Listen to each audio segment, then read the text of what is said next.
तुम्ही पण प्राणीप्रेमी आहात का?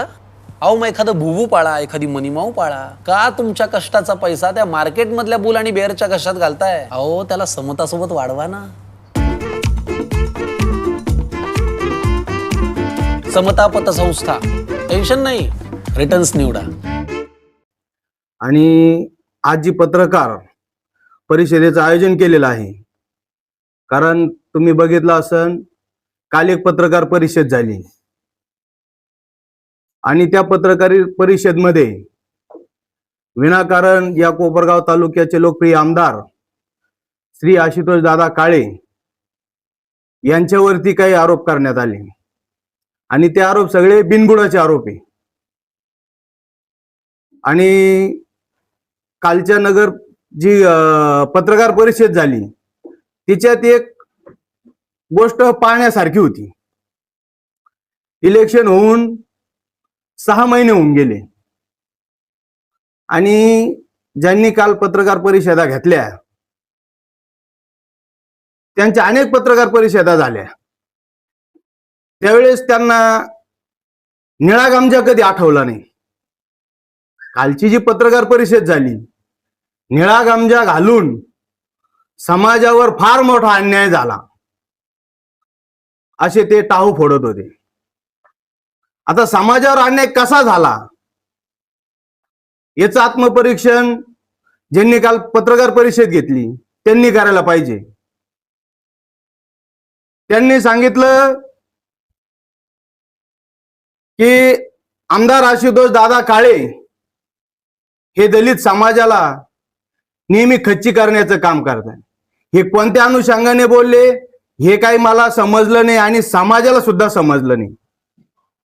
कारण जर आमदार आशुतोष दादा काळे यांनी जर समाजाची खच्ची केली असती तर या काळे परिवाराने तुम्हाला नगराध्यक्ष पदाची उमेदवारी दिली नसती आणि तुमची चिठ्ठी सुद्धा टाकलेली असताना तुमचं दुर्भाग्य का तुमची चिठ्ठी निघली नाही.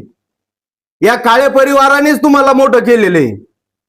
जे नगरपालिकेचं तिकीट तुम्हाला कोणी देत नव्हतं, कोपरगाव तालुक्याचे धान्या वाघ म्हणून संबोधले जाणारे लोकनेते अशोक दादा काळे यांनी तुम्हाला नगरपालिकेची उमेदवारी दिली आणि तुम्हाला निवडून सुद्धा आणलं, परंतु तुम्हाला त्याची जाणीव राहिली नाही. तुम्ही जे नको ते आरोप करताय, समाजाला हे आरोप पटत सुद्धा नाही. आणि तुम्ही बघा याच्या पहिले काय होते ते आणि आता काय झाले. म्हणजे ती एक काहीतरी कविता आहे, कोण होतास तू काय झालास तू, ही परिस्थिती त्यांच्यावर आलेली. जे पक्षात ते मागच्या पंचवार्षिकला निवडणूक लढले त्याच पक्षाने त्यांचा पराभव केलेला होता आणि पुन्हा आता ज्या पक्षातून ते उमेदवार निवडून आले, ज्या पक्षाने त्यांना उपनगराध्यक्ष केलं त्याच पक्षाने आज त्यांचा घात केलेला आहे. हे आत्मपरीक्षण त्यांनी केलं पाहिजे. हे समाज जाणतोय, समाजाला सगळं माहिती का हा घात कोणी केला. जर तुम्हाला माहित होतं हा प्रॉब्लेम असा आहे, तुम्ही जर तुमच्या नेत्याला सांगितलेलं होतं तरी नेता म्हणतो की नाही भरा तुम्ही फॉर्म, मग हा घात कोणी केला. ज्या डॉक्टर बाबासाहेब आंबेडकरांनी हे संविधान दिलं, ही लोकशाही दिली, त्या लोकशाहीचा तुम्ही घात केल्यासारखा आहे. आणि हा घात करू नका. ज्या बाबासाहेब आंबेडकरांनी घटना दिली, कायदे दिले, त्या कायद्याच्या माध्यमातून समोरचा जो व्यक्ती असेल त्यांनी तुमचं पूर्ण मागचा पुढचे कागदपत्र बघितले, त्याच्या त्रुटी आढळल्या आणि त्यांनी कलेक्टर यांच्याकडे धाव घेतली आणि त्यांना तो न्याय मिळाला. कारण हा कायदा डॉक्टर बाबासाहेब आंबेडकरांचा आहे. याच्या जात धर्म पंथ कोणालाच हा कायदा सोडित नाही. एकदा जर कायद्याच्या कचाट्यात तुम्ही अडकले तर हा कायदा सोडत नाही. म्हणून तुमच्या विरोधात निकाल गेला.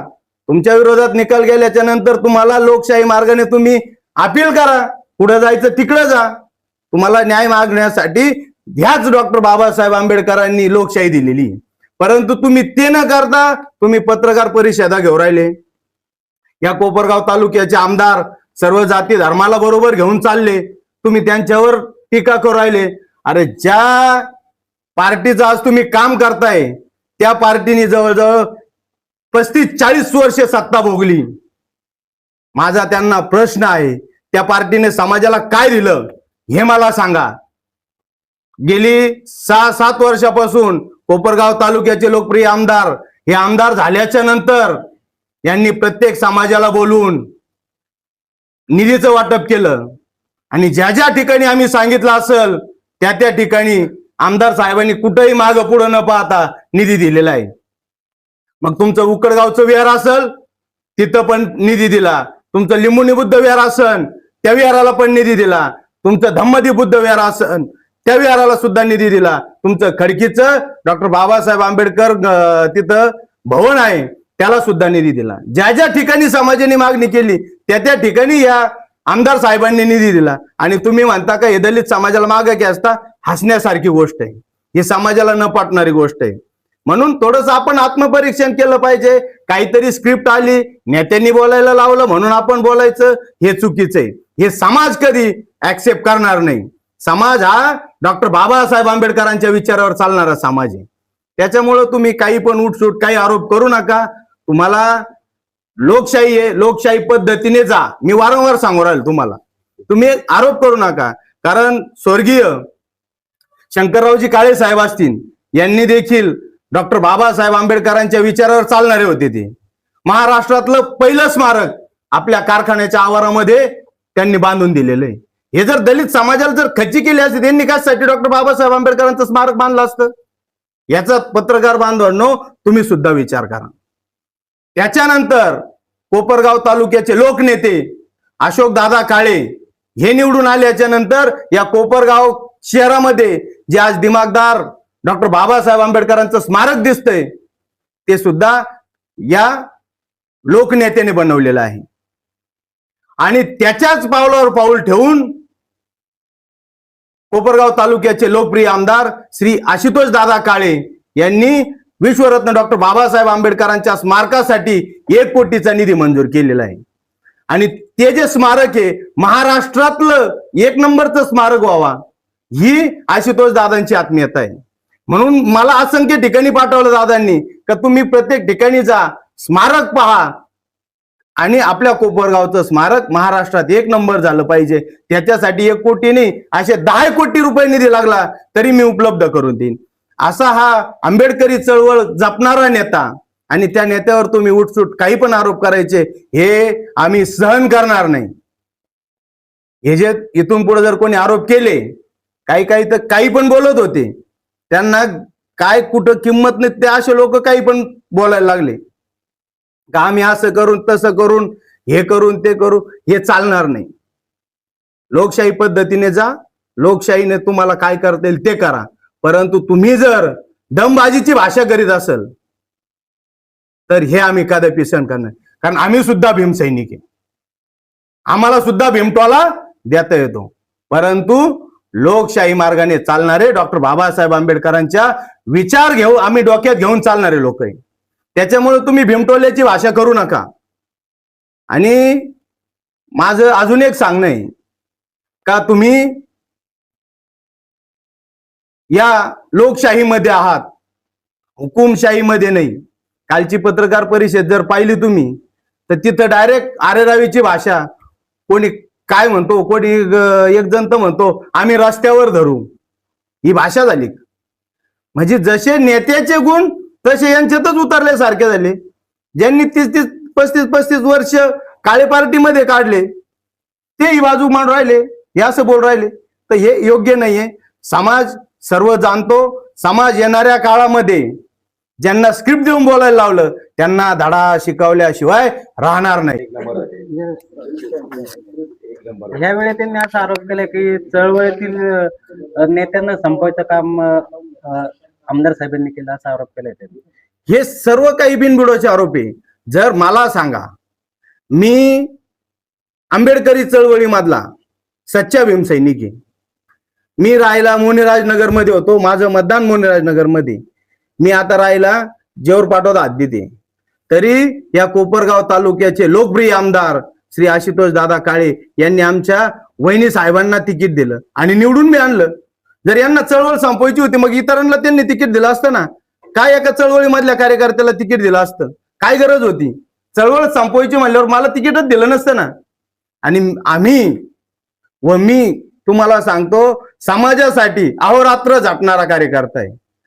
समाजामध्ये छोट्या छोट्या काही अडीअडचणी आल्या तर त्या सोडवण्यासाठी आम्ही निम्या रात्री धावणारे कार्यकर्ते आहे. आणि अशा कार्यकर्त्याला आमदार साहेबांनी आज त्यांच्या घरामध्ये नगरसेवक पद बहाल केलं.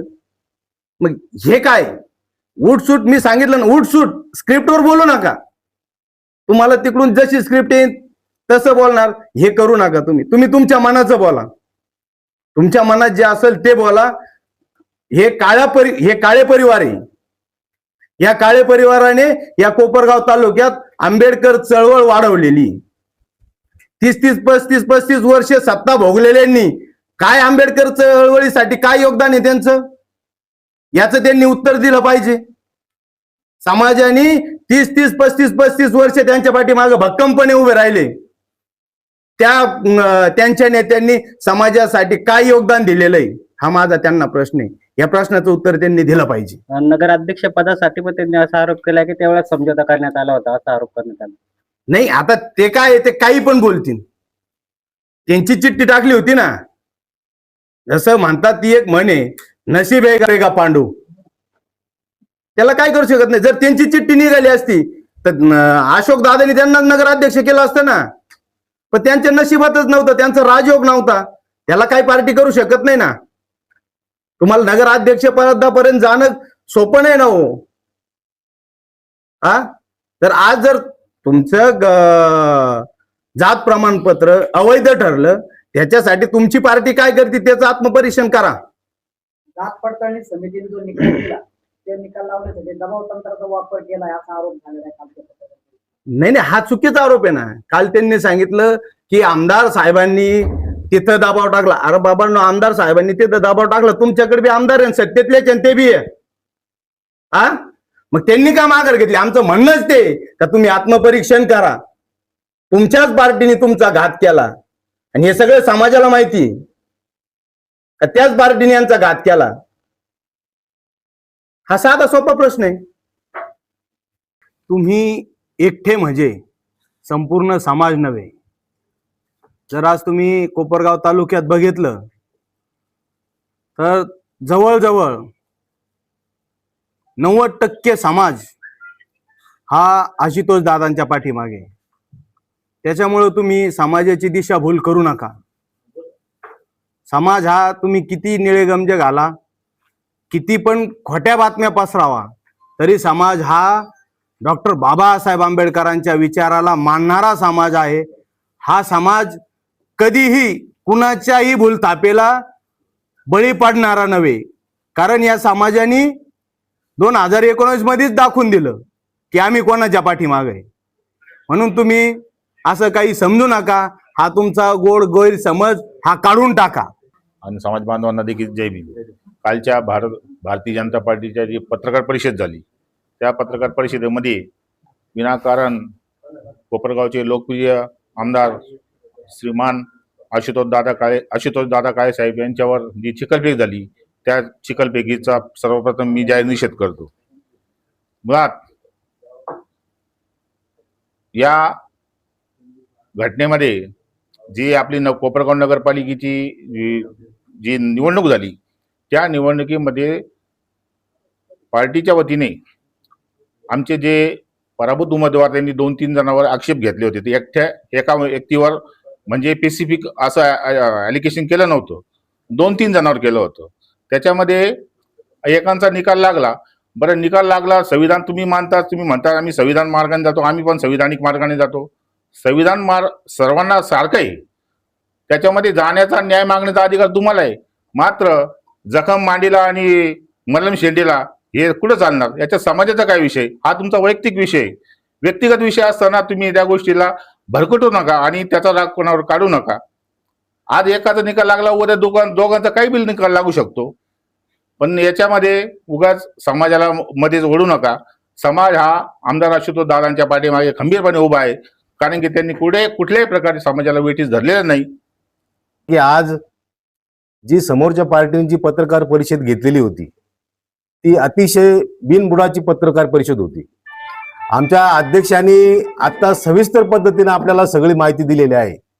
का अशोक दादाच्या काळामध्ये काय काय कामं झाले, आशुतोष दादांच्या काळामध्ये आपल्या समाजाचे काय काय कामं झाले, विहाराला किती निधी दिला, समाज मंदिराला किती निधी दिला, यानंतर बौद्ध विहार, लिंबुनी बौद्ध विहार मध्ये त्या नगरसेवकाच्याच माध्यमातून अशोकदादा काळे यांच्या वेळेस त्या ठिकाणी जो प्युअर ब्लॉक बसवलेला आहे आणि अजूनही तो प्युअर ब्लॉक त्या ठिकाणी आहे, म्हणजे तो अशोक दादांनी त्या ठिकाणी मंजूर करून दिलेला होता.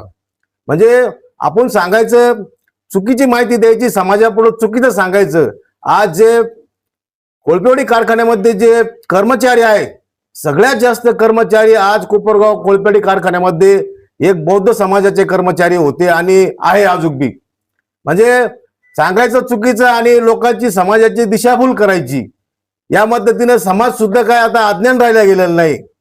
असाच एक प्रसंग आमच्यावर जर आला होता. आम्ही त्या रमेश घोडराव एक व्हाईस होते, त्यावेळेस आम्ही कारखान्यात गेलेलो असताना, संजीवनी कारखान्यामध्ये गेलेलो असताना त्या ठिकाणी जवळजवळ आम्ही अर्धा ते पाऊण तास त्या ठिकाणी बसलो. आम्ही बसेल असताना रमेश घोडरावनी बेल वाजू तरीच त्या ठिकाणी शिपाई उपलब्ध झाला नाही, शिपाई आला नाही आणि स्वतःहून जाऊन त्या ठिकाणी त्यांना पाणी आणावं लागलं. आणि ते आज दिमाखाली सांगतात का मला माझ्यासाठी एवढं केलं आहे. अहो, तुमच्यासाठी काय केलं आम्ही आमच्या डोळ्यांनी पाहिलेलं आहे. का तुम्हाला फक्त एक कटपुतली म्हणून त्या ठिकाणी तुम्हाला बसवलं गेलं होतं. अधिकार तुमच्याकडे शून्य नव्हते. जर शिपाई जर तुमच्याकडे जर पाणी आणून देत नाही म्हणल्यानंतर याच्यावर आपण समजून घ्यायचं आहे की तुमच्याकडे किती अधिकार होते. अशा पद्धतीनं लोकांची समाजाची दिशाभूल करायची. आशुतोष दादा समाजाची खच्चीकरण करतात. जर आशुतोष दादांना जर समाजाची जर खच्चीकरण जर करायचं असतं तर विजयराव त्रिभुवन सारखा माणूस आज ग्रामीण भागामध्ये राहतो आणि त्या माणसाला त्याच्या भावजाईला या ठिकाणी नगरपालिकेमध्ये तिकीट देऊन निवडून आणलं, ही एक फार मोठी समाजाची एक भूषणाची गोष्ट आहे. आज झोपडपट्टी भागामध्ये ज्या वेळेस आम्ही दादांकडे गेलो, एक भंगारचं दुकान असलेला माणूस इम्तियाज अत्तार म्हणून, दादांनी आमच्या आग्रहस्तो राजू भाऊ शिराने आमच्या आग्रहस्तो दादांनी त्या सर्वसामान्य माणसाला तिकीट दिलं. कारण की दादा हे सर्वसामान्यांचे नेते आहे, सर्वसामान्यांचा विचार करणारे नेते आहे. आणि अशा आमदाराला तुम्ही जर नावं ठेवत असताल तर आपला मागचा इतिहास आपण बघितला गेला पाहिजे. अध्यक्षांनी सांगितलं का तुमचं दुर्भाग्य आहे का तुमची ते चिठ्ठी त्यावेळेस निघाली नाही. आम्ही स्वतः त्या ठिकाणी हजर होतो. ज्या वेळेस तुम्हाला नगर अध्यक्ष पदासाठी तुम्हाला त्या ठिकाणी उमेदवारी दिली गेली, पण तुमचं नशीब त्या ठिकाणी तुम्हाला ते लाभ मिळाला नाही. नेत्यांना दोषी ठरवायचं काय काम नाही, कारण निवडणूक असते ही काय, आणि निवडणुकीला आपले कागदपत्र आपण क्लिअर देणं हे आपलं काम आहे. आणि त्यांच्या नेत्यांना माहित होते यांचे कागदपत्र कसे काय, तरी त्यांच्या नेत्यांनी उमेदवारी त्यांना दिली. आणि जात पाडताना जे कागदपत्र पाहिल्यानंतर काय आपलं काम आहे काय पूर्तता करणं. इथं कुठलेही नेत्याचे किंवा आमदार साहेब काळे साहेबांची याच्यात काही भूमिका नसती. निवडणूक लढवल्यानंतर आपल्याला स्वतःला आपले स्वतःचे कागदपत्र द्यायचे असत्या आणि 6 महिन्यात जरी पडताळणी करायची तर आपण पूर्तता करा. डॉक्टर बाबासाहेब आंबेडकरांनी सगळ्यांना अधिकार दिलाय. इथं निकाल नाही लागला तर सर्वोच्चात जातो मी, आणि तिथं निकाल लागला तर आम्हाला कुठं आणले. तुम्ही काळे साहेबाचे तर कट्टर समर्थक होते, तुम्हाला मोठं काळे साहेबांनी केलंय, पण अध्यक्ष पदापर्यंत तुम्ही तिथं पोहोचलेले. आणि व्यक्तिगत काळे घराण्यावर कोणी आरोप करायचा प्रश्नच नाही, कारण हे जे काम आहे हे कागदपत्राचं निवडणूक लढवण्याचं आहे. पात्रता न पात्रता सिद्ध करायचं काम हे स्वतःच आपलंय. तो आमदार साहेबांवर दोष देऊन काय उपयोग नाही. तुम्ही सिद्ध करा, आम्हाला सगळ्याला आनंद आहे. पण समाजाचा इथं काही दोष नाही, काय समाजावर काय अन्याय झाला का काही तर व्यक्तिगत समाजाचा काही प्रश्न येत नाही. ही निवडणूक आहे, आरोप प्रत्यारोप होऊ शकत्या, पण समाजावर कुठला अन्याय वगैरे व्हायचा काही प्रश्न नाही.